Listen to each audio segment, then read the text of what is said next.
Gracias, buenos días, gracias a Comex por la invitación. Mi nombre es Javier Roca, Ministerio de Economía.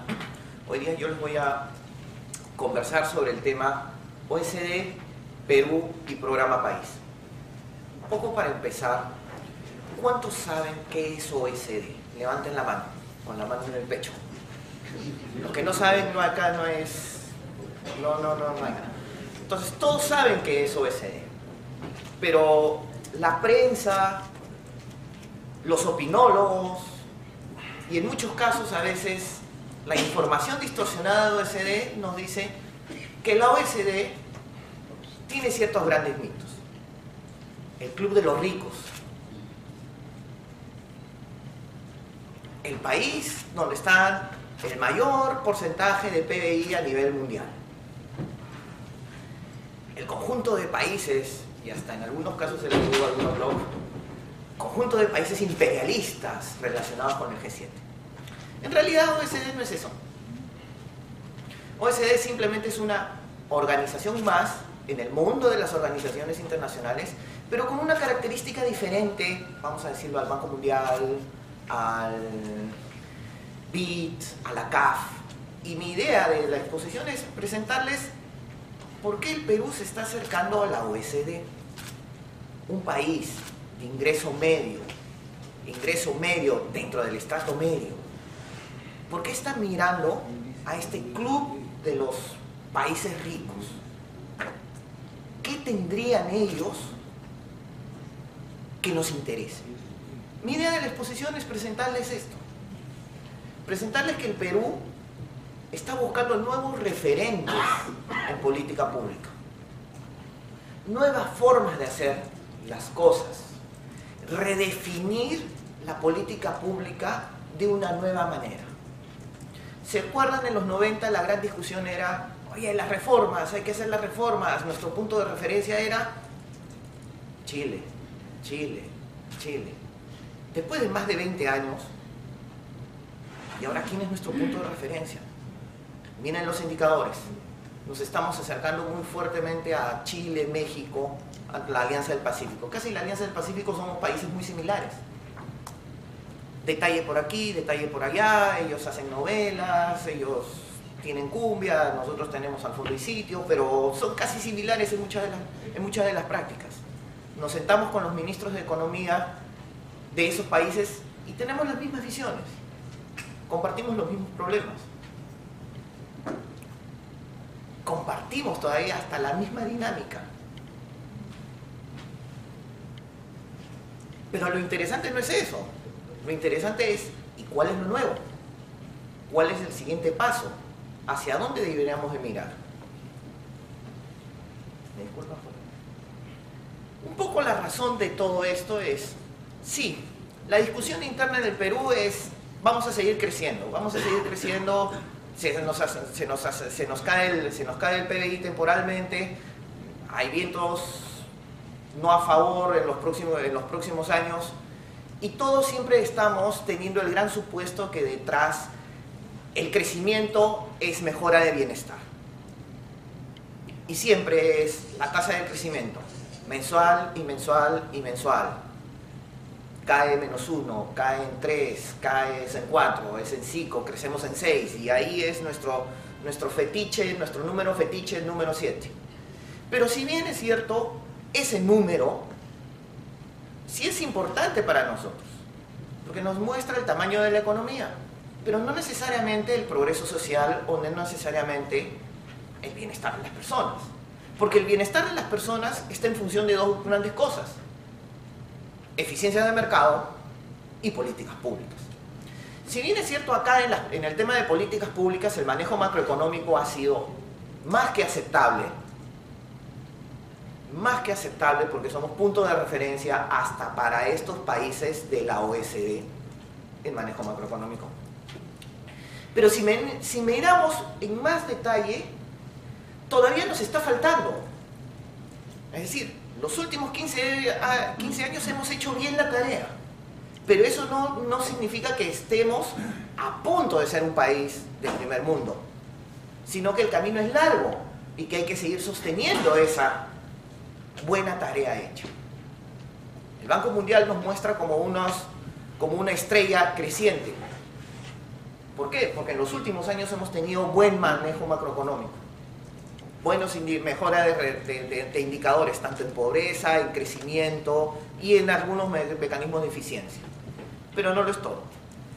Si miramos el otro cuadro, también hemos sido muy eficientes y muy buenos en manejos de políticas de estabilización, pero no necesariamente en manejos de reformas estructurales. Y cuando hablo de reformas estructurales hablamos de libre competencia, facilitación de comercio, mejora de educación, mejora de la salud, mejora de la eficiencia de las políticas públicas, reducción de corrupción, etcétera, etcétera, etcétera.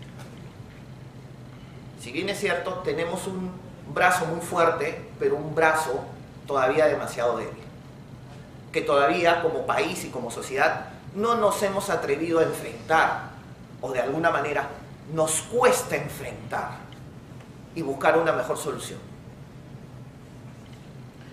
Todo esto se mira en productividad.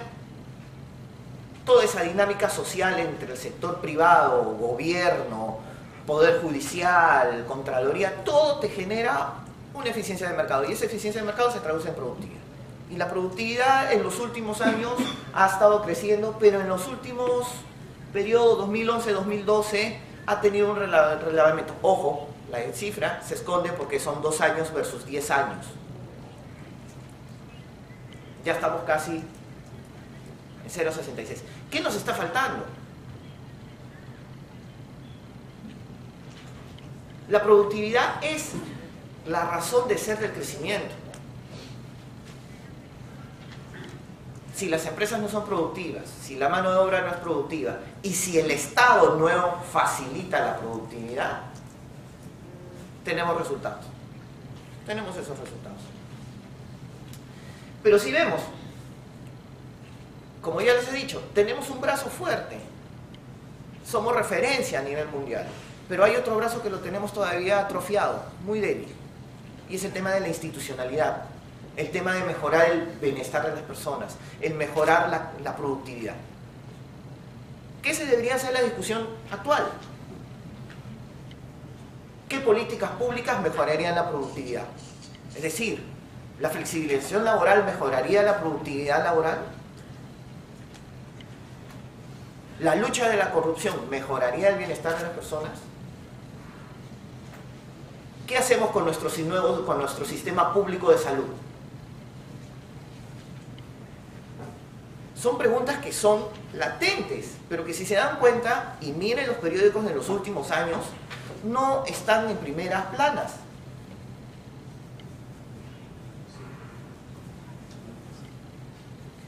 Tenemos otros problemas. Si miren a detalle, tenemos ineficiencia de la burocracia, altos niveles de corrupción y restricciones laborales. Son los principales problemas, ustedes los ven día a día. Enfrentarse con funcionarios públicos que son más evangélicos que el propio Papa. Bueno, más cristianos que el propio Papa en la lectura de la ley. O altos niveles de corrupción, captura de los reguladores, decisiones sesgadas, decisiones de las fiscalías que van contra la lógica, contra la razonabilidad.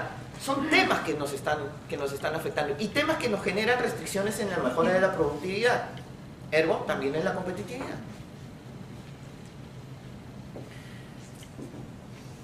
Pero en el mundo, no crean que Estados Unidos siempre llegó a ser Estados Unidos lo que es, o Alemania, o Turquía, o Chile. Llegó a esos niveles de indicadores de la noche a la mañana, sino es un trabajo de diseño de políticas públicas. La OECD, entendámoslo de esta manera, es como el conjunto de países que ya han enfrentado estos problemas, porque han pasado por ser países de ingresos medios y han saltado a países de ingresos altos. No me digan que Eslovaquia en los 90 no era tan similar que en el Perú, fuera de la Unión Europea. Letonia, en 10, 20 años han entrado a la OECD y han entrado a la Unión Europea y tienen los indicadores similares a los europeos. ¿Por arte de magia? ¿O porque diseñaron mejores políticas públicas e incorporaron ideas que ya habían transitado países como Suiza, Alemania, Turquía, Israel, México? A veces no hay que inventar la rueda para luchar contra la corrupción, sino hay que revisar los incentivos perversos y eliminarlos. Claro, eso es interesante, pero hay grupos de interés que evitan esas reformas. No le voy a hablar de la ley Pulpín, pero bueno, en fin. Si se dan cuenta, lo que estamos haciendo con el programa País y relacionarnos con la OSCE es simplemente cambiar nuestro punto de referencia. Ver qué han hecho los mejores en lucha contra la corrupción. Ver qué ha hecho Dinamarca, que es el país menos corrupto en el mundo. Y ver su experiencia, dónde han metido la pata y dónde han acertado. Y en función de eso, traer esos conocimientos para comenzar a ordenarlos. La OECD también mete la pata. Francia en los temas laborales.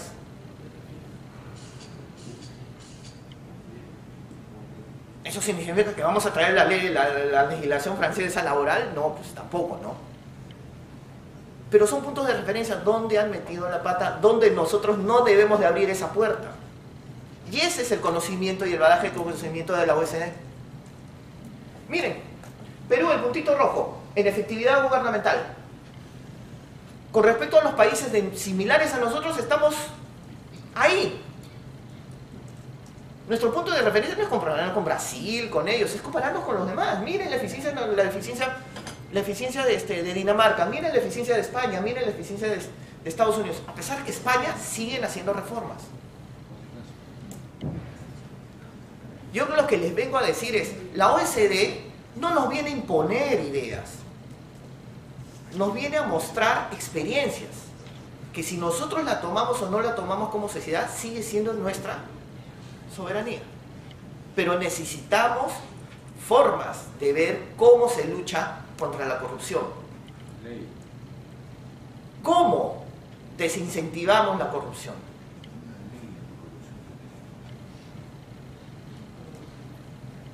¿Por qué la OECD? Ya les he dicho, la OECD es un grupo de países que tienen conocimiento de políticas públicas, no solamente de políticas públicas exitosas, sino de políticas públicas fallidas. Para nosotros, en este momento de desarrollo, es importante mirar ese tipo de experiencias, ver qué nos sirve o qué no sirve, tener estándares internacionales, es llevar a una nueva forma de relacionarnos, a una nueva forma de reglas, para disminuir esas ineficiencias de gobierno y esas ineficiencias en política pública. Como se muestran los gráficos, esas ineficiencias en algunos casos tampoco no son tan resueltas por la OECD. La gran discusión dentro de la OECD es el tema laboral. La gran discusión en OECD es cómo amarrar al animal regulatorio y normativo de un Estado, cómo hacerlo más racional en sus regulaciones. La OECD mira no solamente la parte macro, sino el bienestar. Si esto es interesante, si OECD puede ser algún punto de referencia, algún punto de revisar experiencias, ¿cómo trabajan ellos? Ellos trabajan de la forma más sencilla. Se sientan todos los hacedores de política y discuten y sacan recomendaciones y sacan estándares. Los países miembros o los países que quieren ser miembros, como en el caso del Perú, pueden optar, tomar esos estándares, esas recomendaciones e incorporarlas a su legislación. Entre paréntesis, si queremos ser un país OECD, tenemos que incorporar todas sus recomendaciones. Cierro paréntesis. Pero ahorita no estamos en ese camino. ¿Vamos a estar en ese camino como Colombia? Sí. ¿Vamos a estar en ese camino como Chile? Sí. son comités de discusiones, pero ustedes dirán, son funcionarios públicos que se sientan, discuten, toman café en París y sacan una línea. Sí, eso es parte de la discusión. La otra parte de la discusión es la evaluación. Si tú te has comprometido con algo, tienes que cumplirlo. Si eres parte del club, tienes que comportarte como del club. Y esa es la segunda parte de la OSD, que como organización nos va a poner de alguna manera esos elementos que no queremos discutir o que de alguna manera por extrañas razones se discuten en las páginas interiores de un diario en primera plana. Y no solamente te dicen qué discutir o no discutir, sino te dan asistencia para discutir. Es decir, tú no estás con alguien que no ha hecho la política o ha implementado la política de salud. Tú vas a estar con los mejores, con los hacedores de política de los países que están haciendo. Ahora, ustedes dicen, pero ¿y por qué política? ¿Esto es más de gobierno? No. Solamente para información, casi el 68% del PBI a nivel del mundo es OSD. En los 80 era más grande, claro.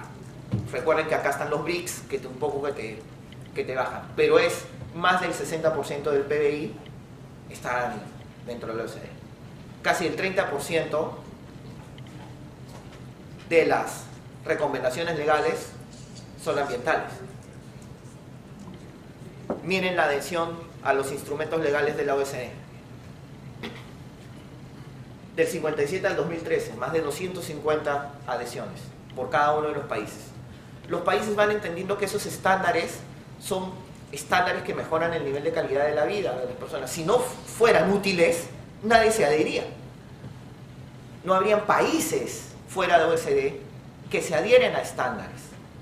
Sudáfrica, Tanzania, Filipinas, Perú, Bolivia, Argentina, están dentro de los foros de OSD, justamente porque creen que esos mecanismos son los mejores para resolver ciertos problemas. El Perú ya ha estado participando en la OSD, esporádicamente en algunos temas, ha estado participando en grupos, en comités, ha estado recibiendo análisis, estudios, los estudios de inversiones, los estudios de competencia y los estudios de innovación.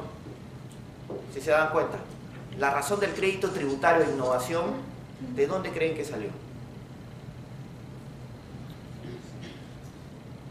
Recomendación OSD. ¿De dónde creen los aumentos de los fondos para innovación? Recomendación OSD. Desmitificó muchas de las discusiones internas sobre ciencia y tecnología. Desmitificó muchas de las formas de actuar. Y ya se tiene una hoja de ruta mucho más clara, que está incorporada en la agenda de competitividad. Hemos pedido autorizaciones para adhesiones a convenios. Hemos estado participando en las bases de datos de OSD para tener un punto de referencia. Pero si se dan cuenta, es una estructura de a pedido. Ahora, la nueva forma como nos estamos relacionando con la OSD es una forma estructurada. El Perú ha determinado y ha dicho en qué áreas quiere trabajar con la OSD.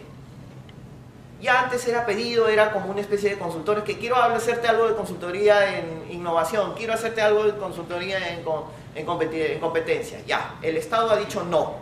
Ya dejémonos de esos puchitos, hagamos una cuestión ordenada. Una cuestión ordenada en varios ejes. Una cuestión ordenada en 5 grandes puntos, que son necesidades de largo plazo, de mediano plazo y de largo plazo de la economía peruana.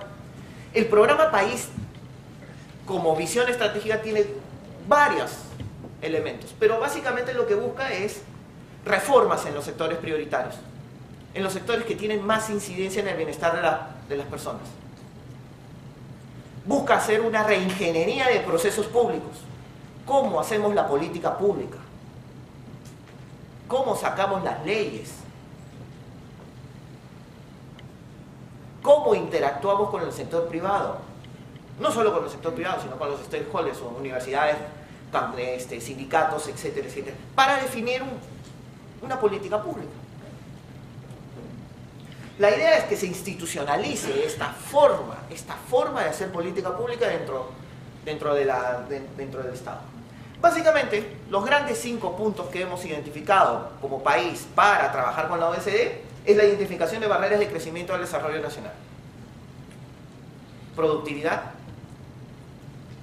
facilitación de comercio y sobre todo informalidad. Gobernanza pública y mejora de la institucionalidad.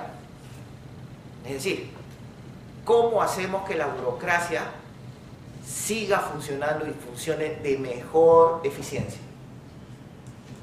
Y no pensar necesariamente que para solucionar un problema hay que crear una institución pública, o para solucionar un problema hay que crear un procedimiento administrativo. Hay otras formas de solucionar los problemas públicos, hay otras formas de organizarnos, hay otras formas de coordinar, hay otras formas de diseñar y hay otras formas de abordar problemas multisectoriales de una forma. Y eso es lo que queremos aprender de la OECD. Anticorrupción y transparencia del Estado. Eso no podía estar fuera de ninguna forma. Y eso implica tomar estándares, asumir la convención antisoborno y todos los incentivos detrás que podemos estar poniendo, eliminar las famosas capturas del Estado, mejorar el mercado de lobby que existe. No es malo conversar entre un funcionario público y una empresa privada, siempre y cuando bajo ciertos cánones y bajo ciertas consideraciones. Ese ordenamiento de relacionamiento para disminuir casos de corrupción, eso es lo que queremos tener, aprender de ellos. Mejora del capital humano y productividad, sin duda nuestra gran restricción. ¿Qué hacemos con nuestros jóvenes que están desempleados y poco capacitados?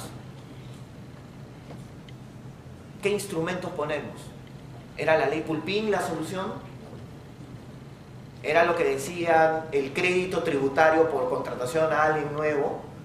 ¿O es que tenemos que crear un mecanismo de mejora de competencias y mirar más a los jóvenes en el trabajo que en la escuela? Ambos son válidos. Desarrollo sostenible y medio ambiente. También está ahí. Somos país de recursos, de explotación de recursos naturales. ¿Cómo nos regulamos? ¿Cómo evitamos otro Conga? ¿Cómo evitamos otro Tía María? ¿Cómo mejoramos el sistema de evaluación ambiental? Porque aparentemente, si fuera creíble, nadie tendría por qué protestar por la evaluación ambiental. Si fuera creíble, pero parece que no lo es. Parece que ni la empresa, ni el Estado, ni la sociedad cree los EIAs. ¿Qué pasó ahí? ¿Es la mejor forma tener los EIAs o hay otros mecanismos? ¿Cómo ha solucionado Noruega, Australia, Nueva Zelanda, que son países eminentemente explotadores de recursos naturales? ¿Qué consta el programa País? El programa País consta de 12 instrumentos, adhesión a 12 instrumentos.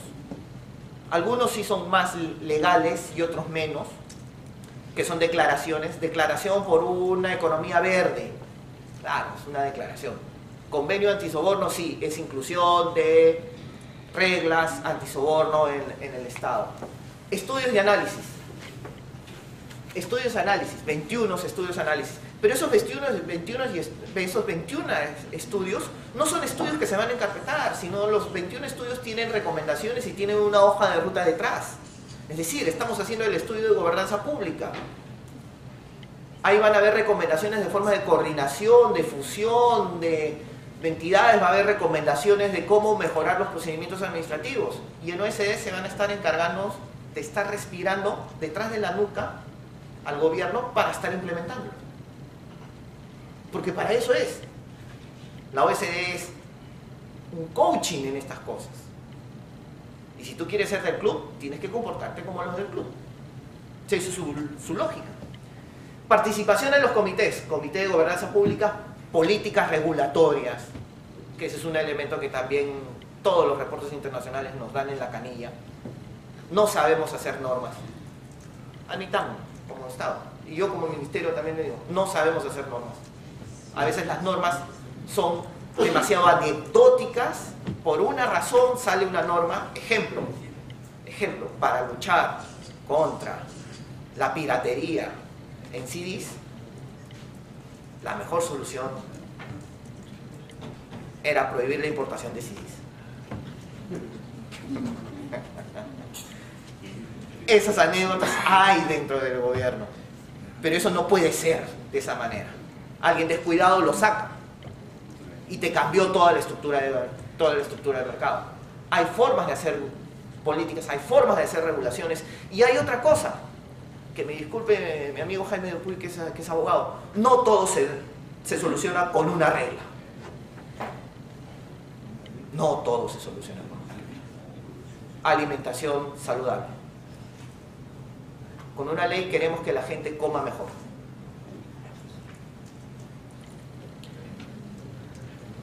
Este es el cronograma. En 2 años tenemos las revisiones y en 1 año más tenemos las implementaciones de las revisiones. Si bien se han dado cuenta, está cayendo en el calendario político. 2016 elecciones. OECD nos va a ayudar que los candidatos presidenciales o los candidatos en segunda ronda cumplan o asuman los compromisos con OECD. Va a ser difícil porque dependeremos, no sabemos quiénes van a ser los candidatos. La idea de trabajar estas políticas públicas es, otra vez, entendámoslo a OECD, este grupo de 34 países que tienen el mayor nivel de PBI, los mejores indicadores de bienestar, no como un club de los ricos, sino como digamos, una fuente de información de políticas públicas. Pero no de políticas públicas que sirven solo y únicamente para el Estado, sino para el sector privado. Es un punto de referencia, es un nuevo punto de referencia de cómo hacer las cosas en el país. A veces tenemos largas y largas discusiones de qué hacer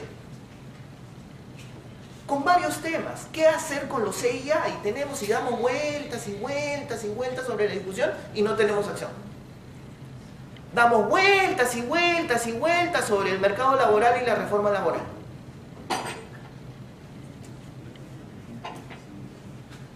Digamos, las recomendaciones OECD le van a poner la cascabel al gato. Porque le va a poner en agenda esas decisiones. Que todas las esperamos, pero que ninguna se atreve a tomar decisiones. La idea, desde el punto de vista de ciencia política de OECD, es esa.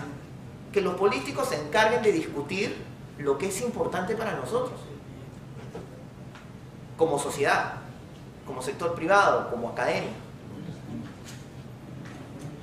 Que no pongamos debajo de la alfombra la discusión de la reforma laboral y el mercado laboral. Que no pongamos debajo de la alfombra la discusión de qué hacemos con la informalidad. Que no pongamos debajo de la alfombra las discusiones de anticorrupción.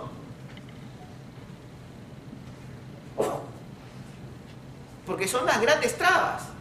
Pero estamos discutiendo en el Congreso sobre el tema, que también es tema social, pero que no es la principal, el tema de la unión civil.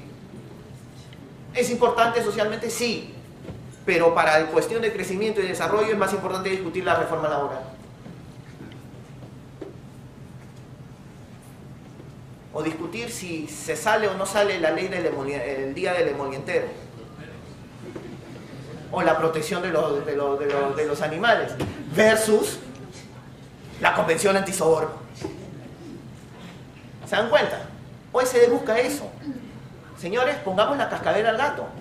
¿Cuáles son las grandes restricciones? Y enfrentémoslas como sociedad. Valga verdades. Tenemos que estarlas discutiendo y llegar a un consenso. A un consenso entre las empresas, entre el sindicato, entre el gobierno, el poder judicial. ¿Cuál va a ser la mejor solución de este problema? El programa país como un proceso participativo. Este no es un proceso del gobierno, sino es un proceso de la sociedad. Porque las recomendaciones que da OECD van a ser discutidas y la forma de implementación van a ser discutidas con los stakeholders. No es que yo agarre el documento y lo ponga y se me ocurre escribir algo y lo lanzo. No, esto es un proceso participativo, porque es un nuevo equilibrio social, una nueva forma de hacer políticas públicas. Por último, como funcionario del Ministerio y encargado de este proceso, los invito a que participen activamente en todas las reuniones, en todos los foros que se están abriendo con la OSD. No es un foro político, no es un foro de gobierno, es un foro donde todos tenemos que estar participando para diseñar nuevos equilibrios económicos, políticos y sociales que nos lleven a una mejor política pública y por ende a un mejor bienestar. Muchas gracias.